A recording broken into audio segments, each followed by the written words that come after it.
Welcome back to day 9 of the ensuite bathroom build. Again, if you've not caught up, you don't know what's going on, then watch the previous videos because there's a lot of content there. But here we go. Lovely base for the bath. Nice open space for some shelving. Oh yes. Unit pre-built, ready for the sink to go on top, which is over there by the way. And the shower wall studded out to hide all the surfaces. I mean, it's just beautiful. It really is. Sorry about the horse throat. I went away to Devon, as some of you will know if you watched the last video, and had a very good time with the family. Thank you for asking. What's my plan for today? It's a good plan. Look, lasers. And that's not a party, although we'll have some tunes on later. But what I'm doing is, got the old laser out, so what I'm going to do is, I'll show you. Pew, makes life a bit easier. Basically, I'm marking out the lights, okay? So this morning I've jumped up into said loft and had a look at the spacing between the joists, so I've got a rough idea of where they're going to be. And these ones are 600mm apart, fine and dandy, which then means I'll be able to mark off roughly, got one there, got one there, and one there. So what I've done is, luckily, I've divided the room into 3. I'm having 2 rows, so it's going to be 3 lights in each row. So now you can see, that's where I've marked it, so it's about 73.3 centimetres. So I marked that across there, mark the same on the opposite wall. And you know, you can do this with a level, just put a level line on it and then just mark it with a pencil to kind of give you straight lines. But I've got the laser, so I'm going to use it. And then that's it, boom, there's where my lights are going to run. Now, sometimes I will push them a bit further this way towards the wall, but what I like about doing the rule of thirds on this one is that basically you can see where this one's coming over here. That is pretty much, by the time the bath's in, it means you'll have a light almost directly sort of above you, which is quite nice, because if it's behind you, it's a bit darker. So we're going to push it so it's a bit further forward, so it's going to be just around in front of you, which is nice. You've got to think about where the practical applications are, where the light is actually going to impact your usability. So that is beautiful, love it. So I'll just space this off, and I don't know, I'll work out in a second how far in I want to bring it. I might decide to bring it. So this light might be the one that starts it. So if I bring it kind of there-ish, for example, I know the bath is directly underneath. So you have one light directly underneath, kind of chesty, sort of groiny area, because we all like looking at it when we're in a bath, apparently. But you know what I mean? If you're reading a book or on a laptop or whatever, you've got usable light, which is fantastic. So that one will probably set the ping for the 2 there, and of course it'd just be dividing it in 3 and sticking one in the center. Very basic maths, even for me, okay? But top tip is always jump up, have a look in your loft, see if you can figure out which way the joists are going, what they're doing. I'm hoping that I better cut these lights out and not have to do anything from here. So I won't have to damage the ceiling except for just cutting a hole. I'll then jump up because there's space up in the loft, and then just put the cables through the top side, which is a lovely jumpy. So I'm gonna do that. The other thing is we're gonna have a light in the unit. So I'll chuck in a cable to feed that one as well, so that'll be switched off the main switch. And the same for these ones. We're gonna have some like nice shelving going through here. So I'm gonna have 2 directional downlights, so you can actually pivot them. So you can aim it at the shelves to the side, kind of, you have to spread the light a bit more, as opposed to them just being downwards and out here, which is not going to really light. I mean, it'll light it, but it's nice if you can pivot them in and just kind of shine the light on just towels or pictures of the family, whatever's going in this space. So that is my plan. It's a good start of a plan. So, as always, client has made me a cup of tea. So I'll drink that, scratch my chin for 2 seconds and decide on the position of these final lights, and then I'll mark them up and get them cut. The other good thing is, I think, and I'm hoping, on the van I've got my light cutting kit, just drills at different widths and stuff, just to cut the right aperture hole. If not, I'll have to find something that's approximately 76mm, and I'll just mark it with a cup and manually cut them out. It is what it is. It's either on there or it's not. It's a gamble, and it's very exciting. But I shall be back and see how I get on. Right, well, it turns out I couldn't find that thing on the van, but no matter. I did happen to go through the client's closets, kitchen units, and found this beautiful Tilda lid? No, Williamson T. Brilliant, and it's the perfect size for my lights. So I'm happy days about that. And the other thing I've done is, because of where the first light is sat, if I divided this in 2 to just have 6 lights, so 3 lights in this run, there'd be like 2.9 meters of gap, well, split between 2, so 1.45, and that's just too big a space. So what I've done is I actually added in an extra light. So we're gonna have a row of 4 and a row of 4, because that's gonna space out a lot nicer. So you've basically got one here, and you've got one here, and then one here, and of course one just down there. So that's a much more even spread of light. So that's a little cheap upgrade, but it just makes the world of difference, you know? Do it while you're in there. But so yeah, that's, if you ever get stuck with like the right thing to do for like a lid, or like the size to cut around a hole, just go measure things. toilet roll, just old pots and pans, whatever you need. Like, there's always something that will fit the size of the aperture you need to cut for your stuff. So yeah, just dig deep and go into those cupboards you haven't been into for a little while. Right, lofty bit done.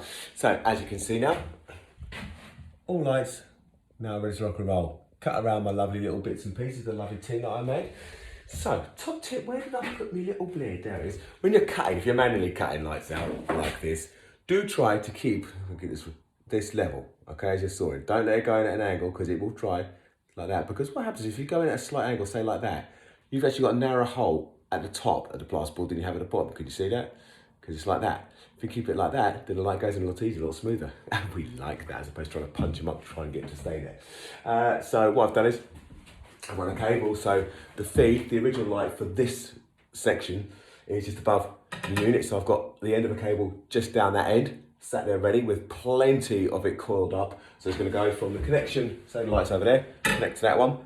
It'll then, plenty of cable to then connect to these two lights. It then runs to this one, and then follows through across there, to that one, to this one, and then there, one that goes across into the stud, comes down and will feed this light, and that's where it terminates. Done and dusted. So that is all that running and happy days, which is really nice. So yeah, really happy with that. And as you can see, didn't damage the ceiling at all, which is really good. Although I did get to climb up in the loft, and it's very, obviously the closer you get to the end of a wall, you end up in a very shallow peak. So it's very much limboing. But you know what? I'm quite flexible, so it's all right. And that cramp I've got in my thigh, I'm sure will dissipate any minute now. Right, so that's that bit done. On to the next part for the day. So, like I say, lights are in. Next bit. This is the switch. As you can see, what I've done is very carefully is chased it out all the way back up to the ceiling light and then undone the clips that hold it in place. Also had a little protective plastic cover, so put that off.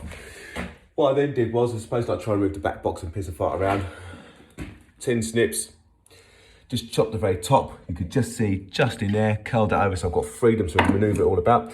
And now I'm able to have a look at my leisure and see what's what. So I now know that this center cable is the right hand side switch.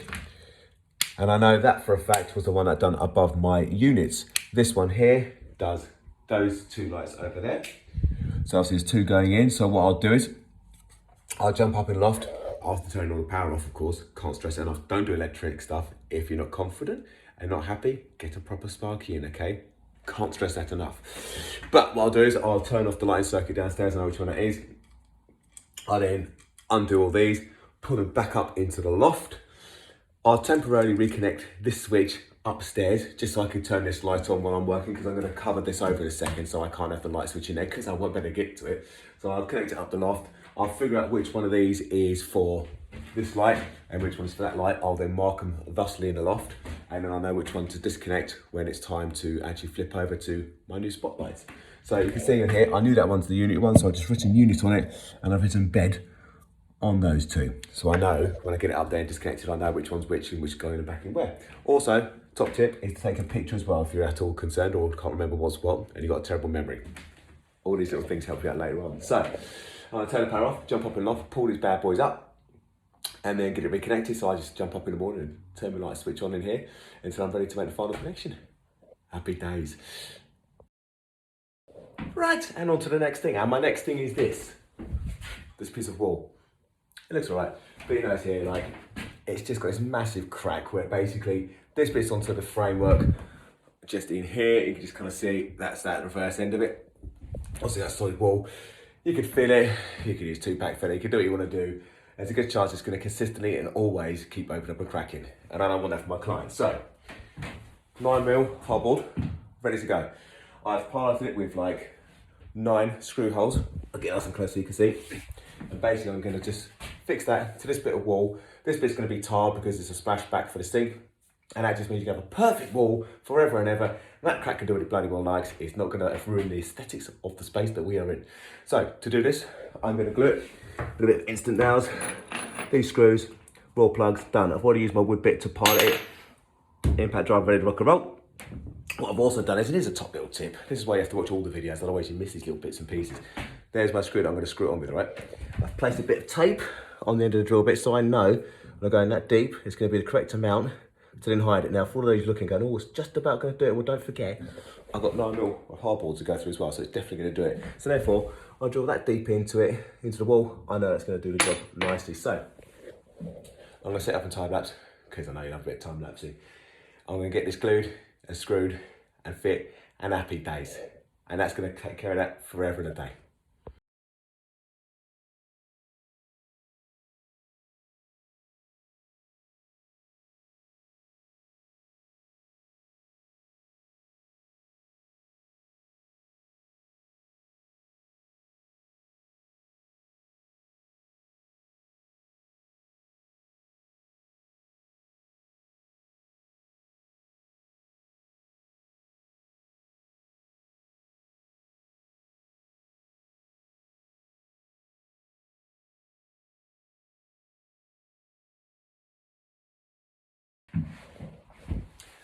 And there you go.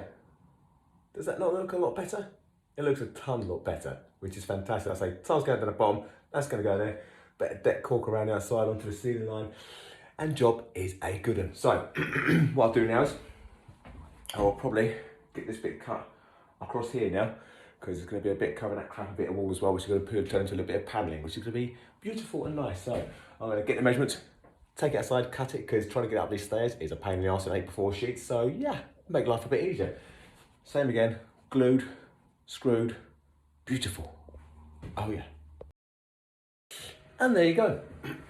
Now fitted and glued and screwed to the wall, which is very nice. So what I'm going to finish it off with, so this lovely angled bead, so that'll go across the top, the bottom and the side. I won't do all of this panel because, well, the bath's going to be in the way, so there's zero point in doing it, but I'll do it across the top, and I'll do little returns going down, so at any point you might see is done and dusty, but obviously the bits you can see will definitely be finished. What I've also taken limits to do is to chop out a bit more of this part of the flooring, because what I don't want to do is to put the plasterboard on, sat on here, because then it means I can't actually pick this up and actually unscrew it, and if I go and unscrew it, and I've got to try and get it out of that angle at the back and trying to get that, it's a pain in the arse. So I fit the plasterboard flush onto that ledge there. This is just unscrewable then in the future. If you ever need to get access, it makes life a lot bloody easier. Again, future planning, you don't plan for like problems, but it's a bathroom. You know, it's ages, stuff needs perishing, and you can't need to change stuff, so it's just good to have access to things. So, boom, that's that done. So that is it. In case you're wondering why, Steve, why have you taken this out? Simply because A, it's removable at this stage, which is bloody brilliant. And I just want to do some final tinkering with the plumbing in here, ready for the pipe work, ready for the plumbing, for the power shower pump, and also I'll get the pump and I'll fit it this side, because it's going to make my life, again, a lot easier, as opposed to trying to do it through the access panel we can just see there at the top of the staircase. So I'm just going to adjust a few bits and pieces in there, sight the pump, fit the pump, test the pump, prime the pump. There's a lot of P words there, but it's fine.